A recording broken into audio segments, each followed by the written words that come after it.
Good morning बच्चों आज हम कवि सुमित्रा नंदन पंत द्वारा रचित ग्रामश्री नामक कविता करेंगे। फैली खेतों में दूर तलक मखमल की कोमल हरियाली, लिपटी जिसमें रवि की किरणें चांदी की सी उजली जाली। तिनकों के हरे हरे तन पर हिल हरित रुधिर है रहा झलक, श्यामल भूतल पर झुका हुआ नभ का चिर निर्मल नील फलक। देखिए, इसमें कवि सुमित्रा नंदन पंत ने गांव के प्राकृतिक सौंदर्य का वर्णन किया है। और गांव की सुंदरता किसमें है? खेतों में। खेतों की वजह से ही गांव ज़्यादा सुंदर दिखते हैं। तो कवि ने गांव की प्राकृतिक सुंदरता और समृद्धि का बड़ा ही मनोहारी चित्रण इस कविता में किया है। तो कवि क्या कहते हैं? फैली खेतों में दूर तलक, कि गांव में जो खेत हैं उन खेतों में दूर दूर तक क्या फैली हुई है? मखमल की कोमल हरियाली। मखमल की तरह कोमल हरियाली जो है वो फैली हुई है। लिपटी जिसमें रवि की किरणें, रवि कहते हैं बेटा सूर्य को। तो कवि कह रहा है कि उस हरियाली पर सूर्य की किरणें जो हैं ऐसे लिपटी हुई हैं जैसे चांदी की सी उजली जाली, चांदी की उजली जाली हो। देखो, सूर्य की किरणें कैसी हैं? श्वेत हैं। और हरियाली खेत में जो मखमल है वो कैसा है? हरा हरा है।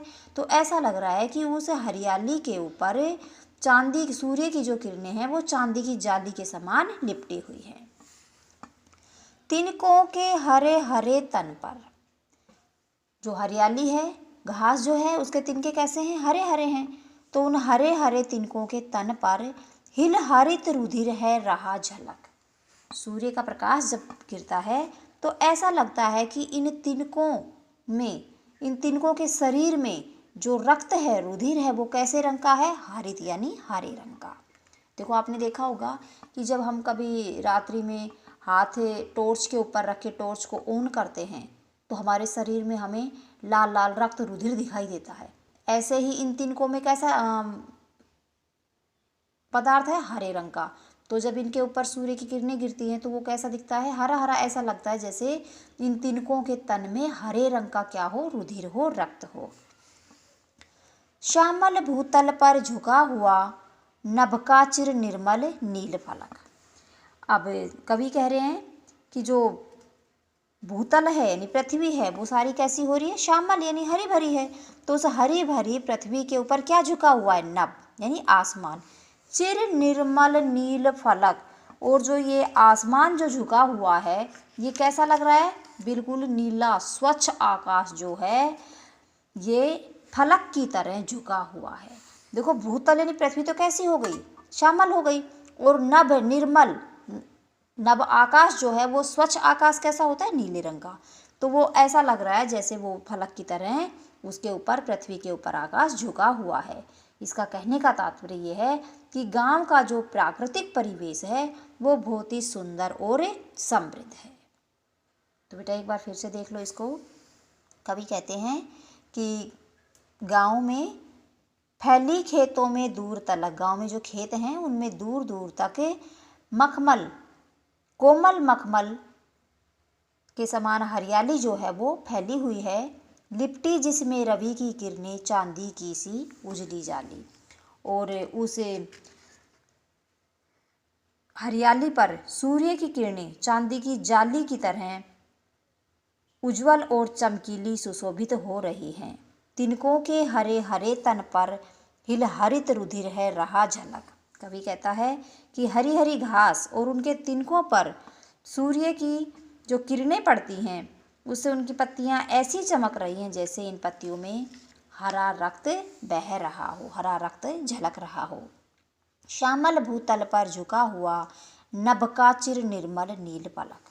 कवि कहता है हरियाली से सुशोभित इस धरती के ऊपर नीला स्वच्छ आकाश एक फलक की तरह झुका हुआ है। तो बेटा ये था आज का अपना कविता का पद। तो आज का होमवर्क देखिए। पहला क्वेश्चन है, हरे तिनकों पर सूर्य की किरणों का क्या प्रभाव पड़ता है? इसका उत्तर है हरे तिनकों पर जब सूर्य की किरणें पड़ती हैं तो वो इस तरह चमकने लगते हैं जैसे तिनकों के तनों से हरे रंग का रुधिर बह रहा हो और उनमें सजीवता आ गई हो। अगला क्वेश्चन है हमारा, चांदी की सी उजली जाली किसे कहा गया है और क्यों?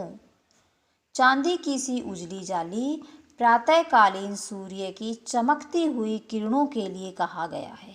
क्यों कहा गया है? क्योंकि हिलते डुलते पेड़ पौधों पर तथा घास पर धूप चमकने लगती है।